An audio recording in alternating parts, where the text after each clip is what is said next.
Next வந்து இமலாக்கு அவங்க சித்தி வீட்டுக்கு போயிருந்தோம். எனக்கு இந்த ஊரு, இந்த கிராமத்து சைடுனாலே படத்தில காமிக்கிற மாரி ஒரு பெரிய ஆலமரம் மரம் இருக்கும். அது கீழ வந்து நெறைய பேர் பேசுவாங்க, விளையாடுவாங்க. அதேமாரி தான் அங்க குட்டி பசங்களும் சொப்பு சாமான் விளையாடிட்டுருந்தாங்க. நெறைய கலர் கலரா கோழி குஞ்சுலாம் இருந்துச்சு. அப்புறம் சித்தி வந்து வீட்லேருந்து எடுத்துகிட்டு வந்து பலாப்பழம்லாம் கட் பண்ணி குடுத்தாங்க. சூப்பர் டேஸ்ட்டா இருந்துச்சு.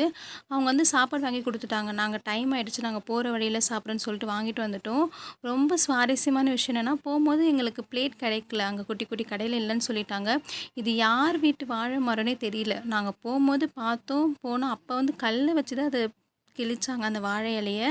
சூப்பரா ஒரு இடத்த பார்த்து அங்க உட்காந்துட்டோம். செம்மையா சாப்பிட்டோம். அந்த இயற்கை காத்தோட, அந்த மண் வாசனையோட செம்ம அல்டிமேட்டா இருந்துச்சு அந்த எக்ஸ்பீரியன்ஸ். எனக்கு இப்ப நெனச்சா கூட எப்ப அங்க போய் திரும்ப சாப்பிடுவோம்னு இருந்துச்சு. அந்த அளவுக்கு சூப்பர் ஃபீலிங்கா இருந்துச்சு.